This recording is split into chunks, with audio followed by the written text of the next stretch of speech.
مساء الخير مستمعينا ومتابعي إذاعة بوير اف ام على الموجة 103.5 من قامشلو. يسعد مساكم وأهلا وسهلا فيكم بحلقة جديدة من برنامج صحتك بالدنيا. رح كون أنا معكم عماد خلف على مدار نص ساعة أو أكثر بهالبرنامج الطبي التوعوي. ضيفي بهالحلقة هو الدكتور رضوان محمد، أخصائي بأمراض التوليد والنساء وجراحتها. موضوعنا هو موضوع مهم كتير، بيخص شريحة المتزوجين أو شريحة ربما نسبة جيدة بمجتمعنا، ومعاناة لكثير من المتزوجين هو العقم. ولكن موضوعنا راح يكون هي التقنيات الحديثة في معالجة العقم. يا ترى العلم لوين وصل؟ شو هي آخر التقنيات؟ كثير من الأسئلة راح نسألها للدكتور رضوان محمد. لكن بداية راح نرحب بالدكتور رضوان. أهلا وسهلا فيك دكتور. أهلا وسهلا فيكم، مساء الخير. شكرا جزيلا لكم عاملين في بوير FM. شكرا كثير. شكرا كثير لأنك خصصت وقتك أيضا لإفادة المستمعين وشريحة المتزوجين أيضا. شكرا كثير لك دكتور. طبعا راح أشكر زملائي بالكنترول، أفان جمعة وريناس محمد، راح يكونوا معي أيضا للاتصال. إذا حد عنده سؤال 429 101 هو رقمنا الأرضي. عبر الواتساب، عبر الرسالة فيكم تنضموا أيضا لنا 093 82 80 81 4. يلي برات البلد حتى فينن عبر الرسالة أيضا كمان يبعثوا لنا عبر البث المباشر بوير عربي. فينا نجاوب على أسئلتكم ونرجع نذكركم بموضوعنا هي آخر التقنيات الحديثة في معالجة العقم. لكن مدخل لحديثنا دكتور، لو نفوت أنه شو بنعني بالعقم، إذا مصطلح علمي إذا إجاز التعبير.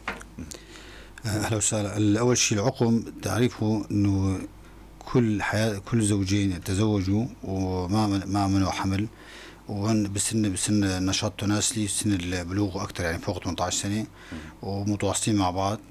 مضى عليهم 6 أشهر من المعاشرة الزوجية الطبيعية وما صار حمل. هاي نحن بنسميها عقم. يعني صار، يعني سموها، هو كلمة عقم كلمة كثير قاسية، اسمها بالإنجليزي infertility، يعني نحن نسميها ضعف أعصاب. يعني العقم بشكل عام، حالات العقم قليلة جدا بالعالم الحمد لله. بس هذا ضعف الأعصاب هي الحالات الكثيرة بالعالم. فينا نسميها دكتور تأخر بالإنجاب أيضا. بالضبط، يعني يمكن يعني التعبير اللطيف أكثر إنه نقص الإخصاب أو تأخر بالإخصاب، تأخر الإنجاب. تماما. دكتور، هلا شو هي الإجراءات اللي بتتخذوها أنتم كأطباء لحتى تكتشفوا إنه هذا المريض مثلا خلص عنده تأخر بالإنجاب، هذا عقيم، أو الإجراءات أو الفحوصات اللازمة اللي عم تاخذوها؟ أول شيء نحن ننصح أخوتنا المستمعين إنه مجرد ما يصير زواج الأفضل لا يأجل الحمل الأول. الحمل الأول تأجيله شيء مو كويس أول شيء، لأنه ممكن يكون في مشاكل، وفي يعني في عوامل عقم عند المرأة أو الرجل، وتأخر الإنجاب المستقبل. فالأفضل أول ما يصير زواج لا يمنعوا الحمل. مشان أثناء المعاشرة الزوجية الطبيعية خلال 6 أشهر إذا ما صار حمل نبلش بقى بالدراسة.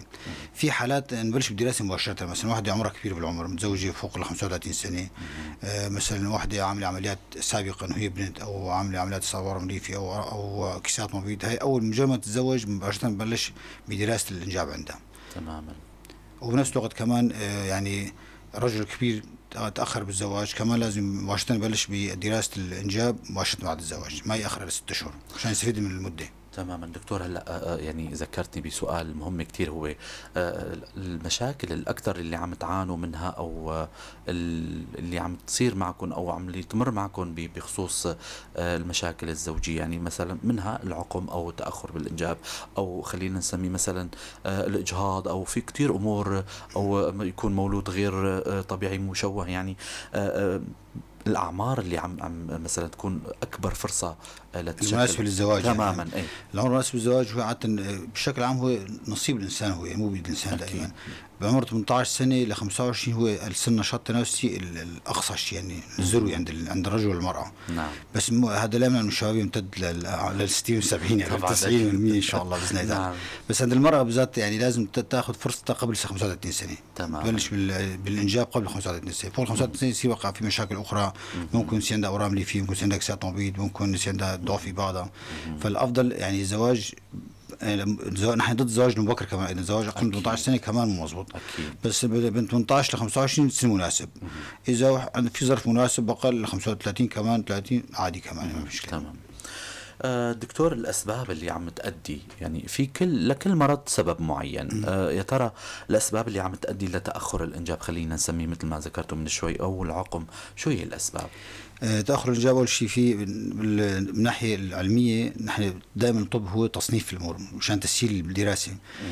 في عامل ذكري، يعني الأمور متعلقة بالرجل. نعم. هذا هو يشكل 40% من حالات العقم، أسباب العقم. في ده 60% عند 40% عند المرأة أيضا، و20% عوامل مشتركة بين الرجل والمرأة.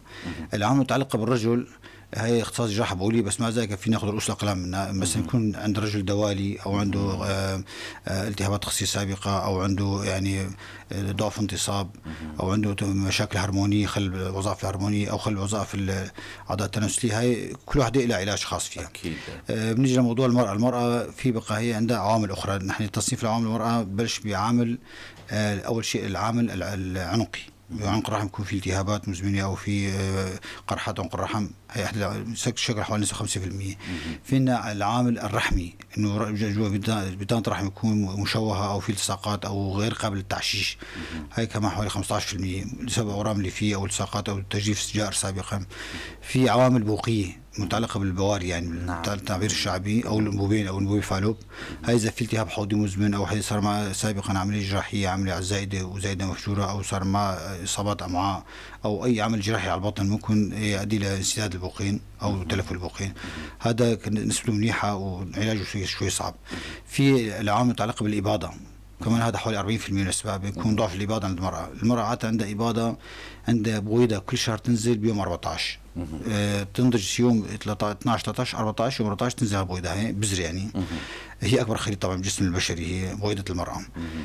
في عوامل تؤدي لخلل الإباضة، ممكن يكون عوامل هرمونية، ممكن يكون كسات مبيض، ممكن يكون المدانة الزائدة، ممكن يكون من التغذية، من أسباب، من حتى من الرياضة الزيادة كمان، من أسباب عصبية، حتى من صدمات نفسية. ممكن يصير خربطة بالإباضة عفوا. تماما. هلا خربطة بالإباضة نسبتها حوالي 40%، بس الحمد لله الإباضة بشكل عام في أدوية وتنجح، نسبة نجاحها على العلاج الدوائي تصل ل 90%.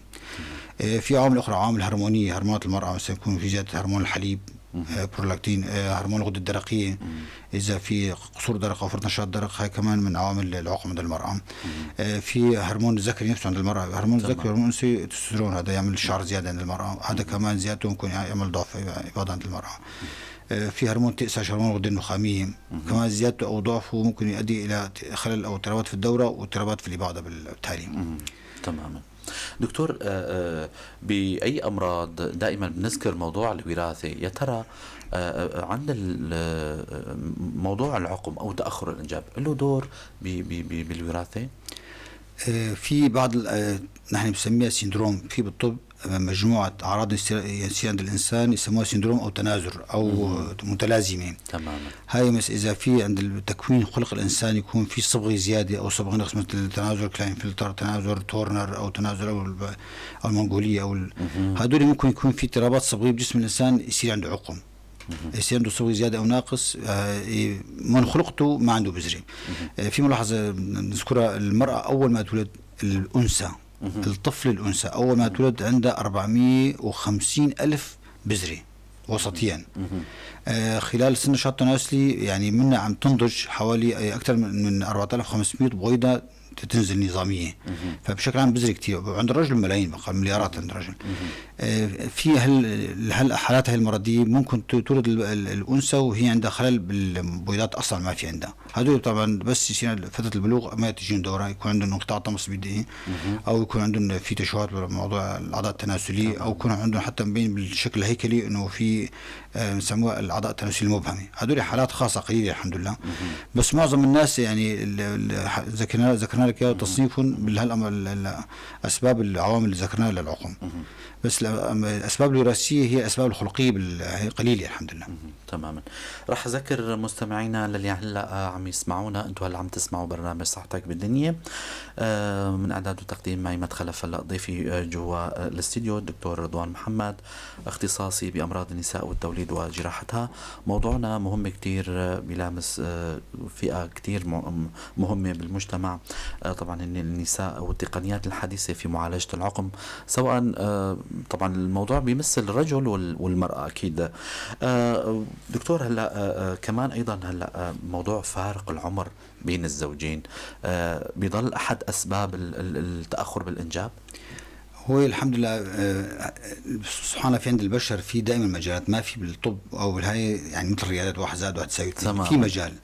حتى من زمن القديم، من زمن سقراط وارسطو، من زمن الفلاسفه اليونانيين قالوا انه الفرق ل 17 سنه كمان يعني بينبلع مثل ما يقولوا بالعامية. يعني فرق بين الرجل والمرأة ل 17 سنة، مع انه هو شيء فرق كبير بس 17 سنة كمان مقبولة بثقافات الشرق الاوسط يعني. حلو. وسبحان الله يعني حتى الرجل اكبر مرة 17 سنة الرجل منجب بشكل عام. الرجل اذا ما عنده ضعف جنسي او مشاكل بروستات ممكن ينجب للعمر 90 كمان 100 سنة كمان. بس اما يصير خلافات فكرية يعني صعب يعني يصيروا جيلين مختلفين. فنحن يعني عادة نقول اقل من يعني بين يعني 5 سنوات 6 سنوات لا 10 سنوات فرق بين الزوجين، يعني ان شاء الله يعني يكون مقبول عادي. تماما. طبعا موضوع الزواج الاقارب دكتور هو كمان يعني بيفوت ضمن خانة التاخر بالانجاب، ولا هو ما له علاقة او له علاقة يجوز بالتشوهات الخلقية ربما، او كيف يعني دكتور؟ زواج الأقارب بشكل زواج الأقارب ممكن يؤدي لظهور أمراض عادة ما تصر، لأنه عند الإنسان في كثير كل مرض بالدنيا يحمله مورثتين. المورث يعني جين من الرجل وجين من المرأة. تمام. بشكل عام عند البشر الجينات المرضية هي الجينات اللي تحمل الأمراض هي جينات مخفية، نحن بنسميها بالطب متنحية. لما يكون عند الإنسان سليم، واحدة مصابة زوجة واحد سليم، الجين المصابة تكون مخفية. شلون يصير إذا الزواج أقارب يكون عند المرأة فيها الجين، عند الرجل فيها الجين، الجينتين يكون ضعاف فيظهر الأمراض يظهر المرض عند الأطفال. تمام. فلذلك الأمراض في أمراض تظهر عند العائلات، مثلا حتى أمراض نفسية من الفصام، ممكن منغولية، ممكن في أمراض كثير ممكن تظهر عند الأقارب يعني. أكيد. التشوهات العصبية.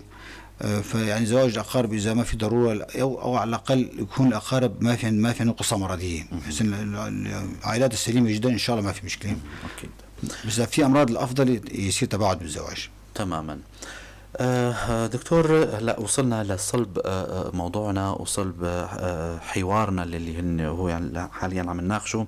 يا ترى الطب، عالم الطب لوين وصل بالتقنيات الحديثة بما يخص مجال أو معالجة العقم؟ والله الحمد لله بالحقيقة مجال تقنيات الأخصاب تطورت جدا جدا، يعني مع صار واحد ما قدر يحقق قراءة، فكيف بقى تقنيات. أكيد. التقنيات تطورت جدا. في الحالات اللي كان سابقا نعمل عمليات ونعمل كذا كلها التقت، هلا صار كله مثل ما يقولوا بدنا العنب ما بدنا قتل الناطور. تماما. فصار هلا موضوع نحصر بالبويضة ونطفي. البويضة ونطفي ما دام موجودة صار في أمل للإنجاب. تمام. بالعالم كله ما دام في بويضة وفي نطفي ولو وحدة. يعني في مراكز علمية حتى لو نطاف عددها قليل جدا ممكن يصير حمل في مراكز الطفل متطور جدا بالعالم. حلو. فنحن نبلش هلا بالهاي. في كثير امراض طبعا الحمد لله معظم المرضى ما يحتاجوا التقنيات، يعني مشان نفهم المستمعين تبعنا، يعني معظم الناس ما يحتاجوا التقنيات هاي، معظم الناس يحتاجوا لمعالجات بسيطه، وفي بعضهم حتى يحتاجوا لبعض الملاحظات بعض التعليمات يعني. صح. بدنا نذكر المستمعين انه اول شيء عند المراه كل شهر عندها يوم 14 بويضه، عمر البويضه 6 ساعات فقط. يعني كل شهر عندها فرصة حمل 6 ساعات. حلو. فإذا صار جماع قبل هال6 ساعات وبعد 6 ساعات خلال الفترة هاي ممكن ضلت في عايشة جوات الأعضاء التناسلية. فممكن عندها نحن نكبر المجال، يعني مع يوم 13 14 15 هالأيام يصير حمل، بقيت الأيام ما يصير حمل. فمن هيك المرأة كل شهر عندها فرصة واحدة. فمن هيك مو شرط كل مرأة تتأخر بالإنجاب معناته تحتاج لتقنيات الأخصاب هلا غاية في حقيقتها. تقنيات غالية ومكلفة وفيها لبكة كتير وفيها يعني تكاليف مادية ولبكة ناحية العلمية وناحية الجراحية كمان. فمعظم الحالات مثل أقول لك الحالات البسيطة مثلا ضعف الإباضة يتعالج بالدواء. إذا في التهابات الهتاف يتعالج بمعالجة دوائية. إذا في ضعف النطاف عند الرجل مثلا في دواء له معالجة جراحية خلال 6 أشهر يتعالج الزوج ويتحسن النطاف عنده. إذا في مشاكل تانية الموضوع الطفل الإنجاب التقنيات الحديثة أكثر شيء تستخدم في حالات اللي فيه أمل ضعيف جدا. لنفرض مثلا الرجل إجا رجل بحالة انسداد عنده بالخصية النطاف ما في برا، تطلع عنده ازوسبيرميا. تماما. الجوات الخصيه في شو يسموه اف ان اي، يعني يسموه خريطه الخصيه، تستيكولار ماب. ياخذوا يدقوا ابر دقيقه بالخصيه ويشوفوا اذا فيها نطاف. هالنطاف يسحبوها ويجمدوها، وفي اوساط زرع خاصه يحقنوا بالبويضه ويعملوا يعني بيضه ملقحه خلال كم يوم، بعدين يرجعوا الرحم للتعشيش. هالحالات هي طبعا هي تحتاج اخصاب مساعد اجباري يعني. طبعا هالحالات هي طبعا كانت سابقا حالات عقيمه 100%، هلا الحمد لله صار يصير انجاب. الحالات الثانيه المراه اللي عندها مثلا بوقين مسدودين، او عندها مثلا تشوهات بالرحم، او عندها سوابق اسقاطات متكرره جدا، هذول كمان ممكن يستفيدوا من تقنيات الاخصاب المساعدين. في حالات ثانيه تنعمل القامشة حتى كمان، مثلا الرجل عنده نطاف بس ضعيفه، هو مشان نسمعكم المستمعين أكيد يعني أكيد. عادة السائل المنوي عند الرجل بالميلي لتر واحد لازم يكون على الاقل 20 مليون، الوسطي 40 مليون، 40 مليون نطفه في الميلي لتر. ولازم تكون حركته النطاف المتحركه حركه تقدميه مو سياسيه يعني. اذا حركته متقدميه اكثر من 50% ونضاف العدد بالميلي اكثر من 40 مليون، هذا سائل منوي طبيعي. طبعا ما يكون في التهاب، ما يكون في لزوجيه زياده. اذا بقى نطاف، اذا صارت نطاف عدد اقل من 20 مليون، صار بقى 15 مليون او 10 مليون، هذول حركه اقل، هذول يمكن يستفادوا من تقنيه ثانيه بنسميها تقنيه IUI، انت اسمها انترا يوترين هازبند سبيرم انجكشن، يسموها حق النطاف الزوج. هاي تعمل بالمشفى او تعمل حتى بالعيادات يعني. الرجل ياخذ معالجه مقويه ويصير ايام الاباضه، الرجل كمان المراه كمان تتعالج، وتيجي ايام الاباضه نتاكد انه صار عندها اباضه يعني تنزل البويضات. يوم الاباضه الرجل يروح المخبر ياخذ من النطاف تبعه، وفي اسمه غسيل نطاف. غسيل نطاف يعني يسوي تسفيله ويضيفوا لها ماده مغذيه فركتوز، يحطوها بالحاضنه 37 درجه ويحقنوها خلال فترة نص عام. هاي نسبة نجاح تصل ل 25%. نسبة نجاح 25% مشان المستمعين ما يروحوا بالمواضيع العقم. 25% نسبة كويسة جدا يعني. طبعا. لأنه حتى الإنسان الطبيعي نسبة الحمل عنده لا تتجاوز 20%. يعني الإنسان هلا الزوجين طبيعيين ليش سموها عقم بعد 6 أشهر؟ لأنه كل دورة 20%، تحسوا كل دورة 20%، الدورة الخامسة صار 100%. تماما. فمن هيك اذا نسبه نجاح 25% نسبه كويسه مع الشمال العالم. وهالتقنيه ممكن تكرارها عده مرات حتى يصير حمل. معظم اطباء زملائنا يشتغلوا بالقامشي. هاي التقنيه الثانيه هي اسمها تقنيه IVF، اسمها ان فيترو فيرتلايزيشن يسموها. دكتور هو عفوا على المقاطعه، لانه في المستمع ما بعت انه سؤاله طبعا ما بعرف يعني كانه عم يشتغل بهالمجال هذا او ما بعرف مارق عليه. شو نسب نجاح حدوث الحمل؟ هيك كاتب طبعا اخر رقم 698. شو نسب نجاح في حدوث الحمل زرع النطاف IUI والطفل الانبوب IVF؟ ايوه تماما. وشكرا كثير عم يسالك. اكيد طبعا هذا السؤال رح نوجهه للدكتور، وطبعا الدكتور كان عم يسال السؤال هذا. شكرا جزيلا. هاي من ضمن تقنيات الاخصاب. هناك تقنيات الاخصاب ان IUI هي يقول حق النطاف الزوج. هذا نسبة نجاحه. هذا قلنا إذا النطاف يعتمد على عدد النطاف وعلى نجاح الإباضة عند المرأة. إذا قدرنا نعالج المرأة وسندها بويضات أكثر من بويضة 230، كل ما زادت بويضات المرأة وزاد النطاف عند الرجل نسبة نجاح تكون أنجح. نسبة نجاح تتراوح بين 15 ل 25%. عندنا بالقاموس بشكل عام أطباء يشتغلوها. اللي أثر على نسبة النجاح أحيانا تكون نسبة نجاح ضعيفة، يكون نطاف الزوج قليلة جدا إذا أقل من 5 مليون، إذا حركة ضعيفة جدا. وبالمقابل كمان إذا أثناء تحريض الإباضة عند المرأة والبويضات كانت عددها قليل أقل من مثلا 2 أو بويضات قليلة، نسبة النجاح تكون أقل. بس مع ذلك يعني في أمل كويس يعني. وتكرارها زيادة تكرار يزيد نسبة النجاح. كل ما تتعاون مثل ما قالوا أديسون، قال شقد أنت، قال أنا شقد فشلت، عرفت إنه كذا في طريق مو للنجاح. تماما. يعني آخر شيء في طريق النجاح، في طريق ما دام في فشل في نجاح. فحتى لو فشلت مرة مرتين 3 4 ما في أي ضرر. الطبيب ممكن يساعدهم حتى بالناحية المادية كمان ويتكرر العملية حتى النجاح. بالIVF هذاك اسمه ان فيترو فيرتلايزيشن. هذه تنعمل بالشام، مراكز في مراكز بالشام، في مراكز عندنا بطرطوس وفي بلاذقيه وفي بحلب كمان.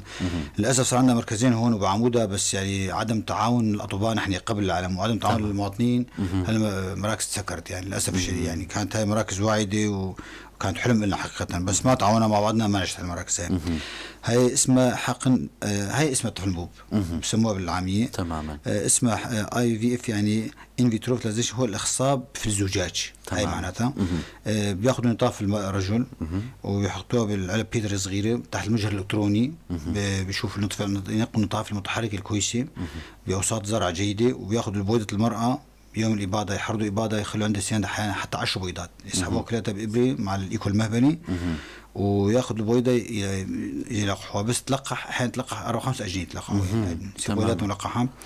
تصير بقى هالبويضات كمان الى درجات، الى معايير بيسموها معيار يعني نضوجها 1 2 3 حسب النضوج تبعها، في حتى في درجه 4. ايش قد ما تكون درجتها احسن، يعني البيضه الملقحه هي بتشبه توته صغيره يعني تماما. ايش قد ما تكون كويسه نسبه نجاح اكثر، والتطورات الزياده هاي نسبه نجاحها يعني تعطي تفاؤل اكثر. بيرجعوا الرحم، برجعوا الرحم بعد يومين 3 بعد ما هي الرحم للاستقبال، يعني يصير مثل عش، يصير الرحم جاهز لاستقبال البيضه الملقحه. هاي نسبه نجاحها تصل ل 60%. 60 نسب نجاحها كويسه 60%. في ميزه ثانيه هلا جديد صارت، مشان نحن نحكي بتقنيات الاخصاب التطورات فيها. المراه والرجل تعرضوا مثلا، راحوا لعند اطباء وزبطوا لهم امورهم وزبطوا الاباضه وزبطوا النطاف، بهالمرحله هاي يعملوا عده بيضات ملقحه، يعني بالتعبير العامي مثل جنين صغير مجمد، في بقى يجمدوه، في بقى مخزن بالمركز العلمي اسمه تجميد، يجمدوا النطاف اللي هلا ما تلزم، هن ياخذوا عادة 2 3 وياخذوا المرأة، إذا عددهم كبير يخلون مجمدين، يخلون لمراحل تانية. إذا مش الحال معه صار نجح ما نجح، المرة الجاية تقريبا نص المرة، يعني نص الطريق اختصرته، كانوا في عندك بويضات ملقحة جاهزة. يعني بالعمل في أجنة صغيرة جاهزة مجمدة. بس هالتقنيات بشكل عام مكلفة، بس تقنيات جيدة جدا. في تقنية ثانية اسمها إكسي، هذيك التقنية هي بسوريا لسه ما بعرف إذا بالشام هلا، بس صارت مزيد. هاي التقنية كانت موجودة بالأردن، هاي التقنية بيلقحوا البويضة غصبا عنا يعني بالتعبير العامي. التقنيات الثانية مثلا التقنية الأولى تبع قاموس الشام نحطهم جنب بعض. التقنية تبع الشام يحطون مع بعض يلقحون. التقنية الشام يحطوا اللي ياخذوا النطفة المادة الوراثية تبع النطفة يفوتوا جوات البويضة نفسها.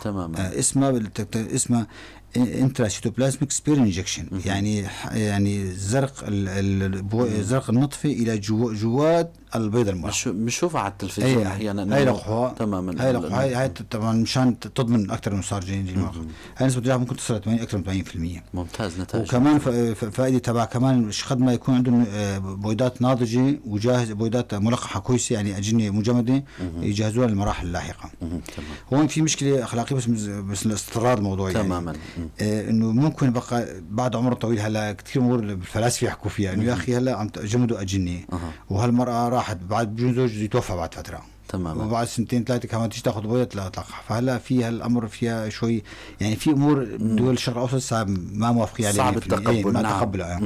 بس عمليا هاي تصير، يعني في بنوك أجنة بس الجنين والرجل والمرأة نفسه، يعني ياخذوا هوية فيها ويلقحونها مرة ثانية. أكيد.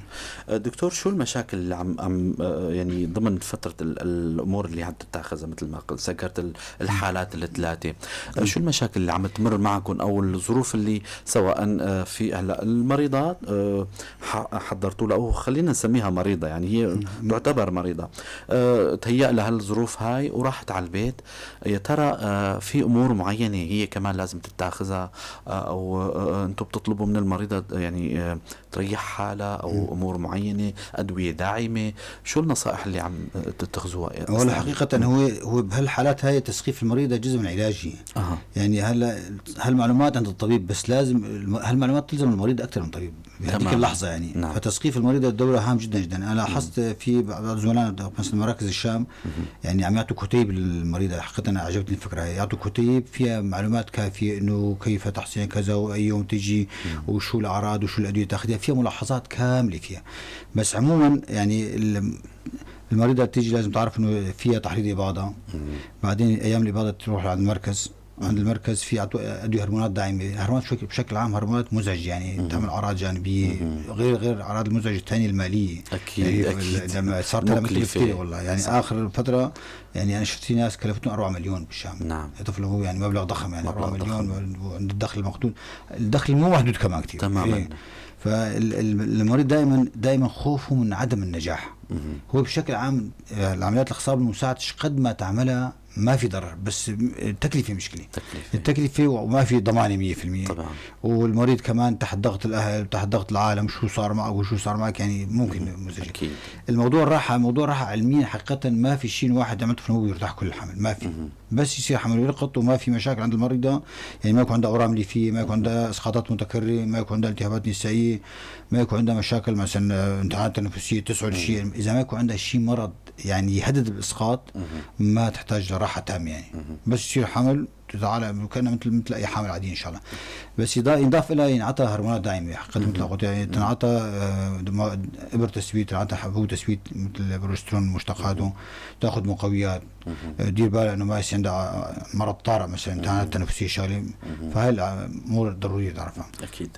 دكتور، لكان اللي مختصر حديثكم اللي فهمته إنه إذا ما في مثلا فينا نقول إنه ما في شيء اسمه عقم، ما في شيء اسمه ما في حمل، يعني في امل دائما. والله في امل دائما. هلا في شيء المطور اكثر ما هيك الناس ما تحكي فيه، في استنساخ. تمام. اخر شيء عملوا نسخه منك يعني. لو ما يعني الاستنساخ لا يحتاج لا بويضه ولا يحتاج نطفه. يعني يستنسخوا نسخه معينه.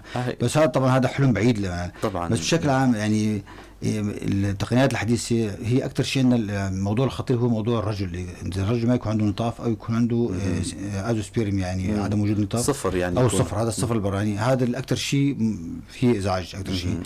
فالتقنيات الحديثة أكثر شيء هو اللي يستفيد منها إذا يأخذوا نطاف من الجوات الخصية، وبشكل عام نجاحون ماشي الحال إن شاء الله. دكتور، رح نختم لقائنا بشوية نصائح للمتزوجين، للي عندهم حالات تأخر بالإنجاب، للي عم يفكروا أحيانا في هالحالة. كمان كنت حابب الذكرى أنه مثلا بيتأخروا بأول إنجاب، نحن ما بدنا نجيب أولاد هلأ، لسه بكير ولسه لنشوف عيشتنا وكذا وأمور دنيا مصروف وكذا. في كتير أمور يعني الزوجين بيتخذوها ولكن هي ربما تنعكس بشكل سلبي. شوية نصائح للمتزوجين للي عندهم تأخر بالإنجاب أو اللي عم فكروا أنه ما ينجبوا بكير. والله كويس ذكرت الموضوع هذا. أول شيء بشكل عام لازم واحد يفكر بيومه ويفكر المستقبل. يقول لي يتحسن وضعنا، لا ما تحسن شيء، كل يوم يجي يوم أسوأ من هاي الأسم هذا. فأول ما يصير يعني ما دام تزوجوا هو أساس الأسرة الزواج، الرقم 2 الإنجاب والأولاد. فما يتأجلوا حياة مر، يعني العمر يمر يستمر. هذا رقم 1. من أول شيء يكونوا طبيعيين، يعني يتزوجوا يجيبوا أولاد مثل العالم هاي. ما قلنا يجيبوا أولاد كثير، بس يجوا يعني ياخذوا فرصتهم. الرقم 2 إنه لا ييأسوا، يعني دائما في امل عند رب العالمين سبحانه وتعالى. والله نحن نشوف حالات عجيبه فعلا، حققنا حالات يأسوا الاطباء منا ولا عملوا تقنيات مساعده ولا تقنيات اخصاب حديثه تمام. ولا كل هالبرنامج هذا والله بعث لهم يعني. اكيد يعني حقيقه عم نشوف حالات عجيبه. عم نشوف ناس عندهم انسداد بوقين وتعالجوا علاجات بسيطه ومش حال معهم. وعم نشوف ناس تاخروا بالانجاب، والله انا بعرف عالم 12 سنه ويأسوا الاطباء منه عمليات اورام ليفيه، وحتى المريض لما اجى على ساجة اضطراب دوره وجا حامل وصار عنده 3 اولاد يعني. فدائما في امل عند رب العالمين سبحانه وتعالى. الامر الاخر ينظموا الاسره، يعني يجيبوا كل بين ولد وولد شيء 2 3 يتعالجوا. والامر الاخر الشعبي ان اهم شيء اول شيء الرجل يفحص حاله. فحص الرجل سهل جدا، هو تعيير سائل منوي ولا زال تعيير رخيص جدا تماما، وموضوع متوفر وسهل وبسيط وما في اي احراج ولا شيء. واذا في اي مشكله يتعالج بكير كمان. فحص الرجل اسهل شيء واول شيء رقم 1. تماما. والمراه كمان ما فيها خجل، اي سبب يتعالج، ما في اي مشكله الا علاج ان شاء الله تعالى. تماما. بنشكرك كثير دكتور رضوان محمد، اختصاصي بامراض النساء والتوليد وجراحتها، على هالمعلومات القيمه وعلى هالجرعه التفاؤل اللي اعطيتها لكثير شريحه من المجتمع. كلمه اخيره عندكم بنختم اللقاء. شكرا كثير لكم. شكرا جزيلا. بس في بالكتاب النسائي دائما كاتبين كتاب النسائي تبعنا تبع البرنامج عقم، كاتبين making love not making child. في حين اشوف هدول اخواننا اللي عندهم شيء تاخر الانجاب حياتهم تصير كلها على وهم الطفل. يعني عيشوا حياتكم وتعالجوا معها، يعني الحمد لله ما دام ما في سرطان ما في وطبيعي انتم تعالجوا، بس خلي حياتكم الزوجيه هي يعني ممارسه الحب وليس ممارسه الانجاب الاطفال. اكيد. فهل الضغط هذا كمان شوي حين اخر الانجاب. شكرا جزيلا. شكرا كثير لكم دكتور رضوان محمد. بشكر زملائي على الكنترول. لاقونا الثلاثاء الجاي بضيف جديد وموضوع جديد. تضلوا بخير وسلامه.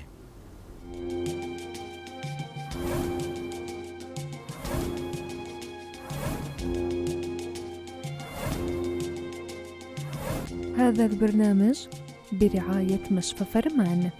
مشفى فرمان بكافة الاختصاصات: جراحية، تنظيرية، عظمية، نسائية، داخلية وأطفال. قامشلو، طريق الحسكة.